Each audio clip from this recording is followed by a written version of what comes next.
From Studio A at the Wallace Annenberg School, I'm Will Farnsworth. Today I'm joined in studio by Chloe Chrissy-Kopoulos, coxswain for the women's rowing team here at USC, and on Skype by Coco Scholler of the women's national team. Thanks for joining us, Coco. Thank you for having me.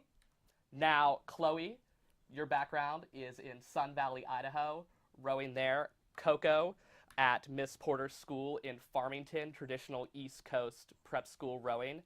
So what I was hoping we could do is talk a little bit about your background with the sport before coming to USC and the national team.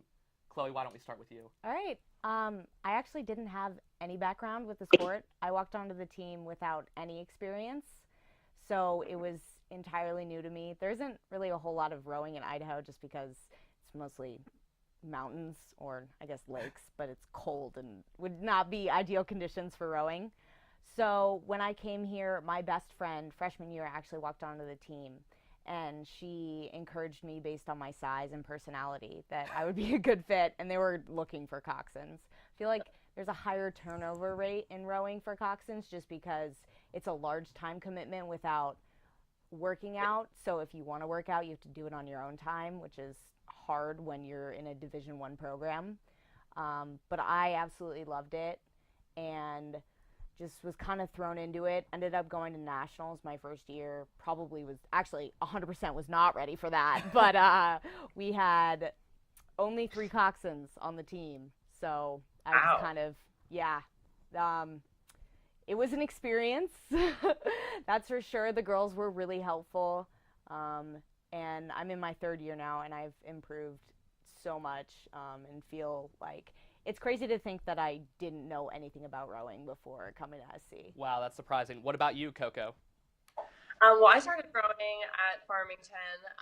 Again, I had no experience or exposure to the sport except watching it in the Olympics. And my mom honestly thought it would be a good idea. It was kind of hard to convince me to not play lacrosse, but it ended up being a good decision. And I rowed for 3 years there, and then I went to Brown and raced USC a couple of times, which was pretty fun.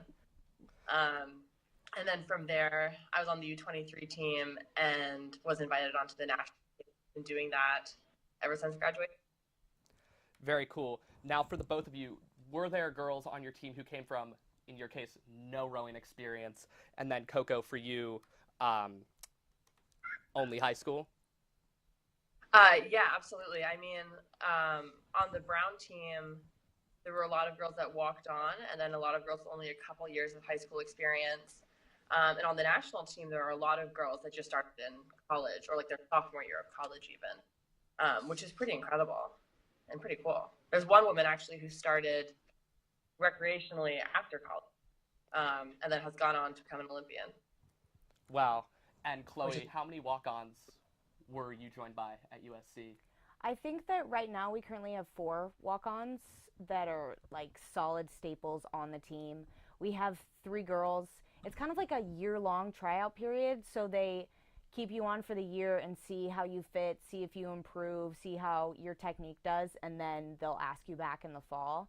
And we have 4 girls that are still in the learning stages and have really grown a lot, but I would say the primary like walk-ons, there are about 4 of us.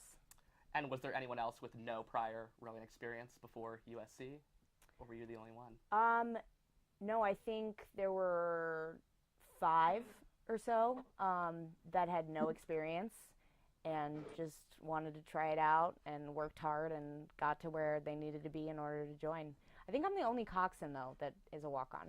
Interesting. No now, I think walk-on is hard. It's a lot to learn.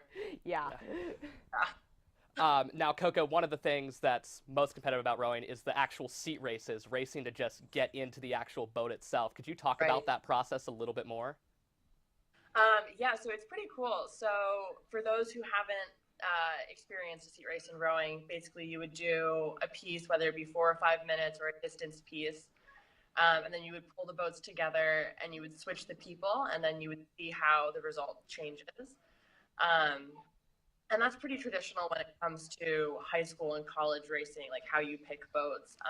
On the national team, we don't do very much sea racing, actually. It's more like a collection of data over the year. Um, but I do kind of miss it. It's very exciting. It's probably one of my favorite parts about rowing at college, honestly. And Chloe, even though you're not actually racing, you still have to compete for your seat as a coxswain. What is that process like for you?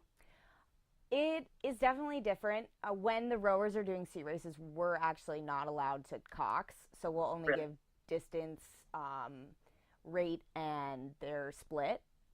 So how fast they're going and like time. It depends on the piece and whether it's a distance or a time piece. Um, but for me, I record myself almost every single practice and definitely every single race, and I submit tapes to my coaches. um, I mean, it's a lot harder and it's different for every coach because some coaches like someone who has a better attitude, like someone who is more technical, like someone who is more motivating. So it's really hard to do that for a coxswain because with rowers, it's just like, okay, time. This is how fast they went. This is the score that they pull. It's a number. But for coxswains, it's all these like different moving parts, I guess.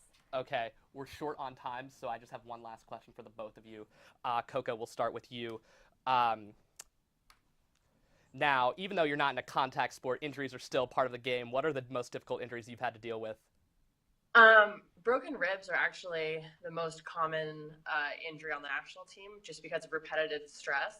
And that happens when you aren't taking care of yourself or if your core can't keep up with your back. And that takes a long time. That takes like 6 weeks to come back from and to rehab from. And that's definitely, I think, the most difficult thing I've had to deal with, unfortunately. Okay, Chloe, real quick, you? As a coxswain, there are actually more injuries than you would think. One of our coxswains just had knee surgery. I am also a runner in my free time, so I run half marathons, and I thought I had a stress fracture in my foot. Turns out I didn't, thankfully, but I just have tendonitis. I also have tendonitis in my elbow from lifting.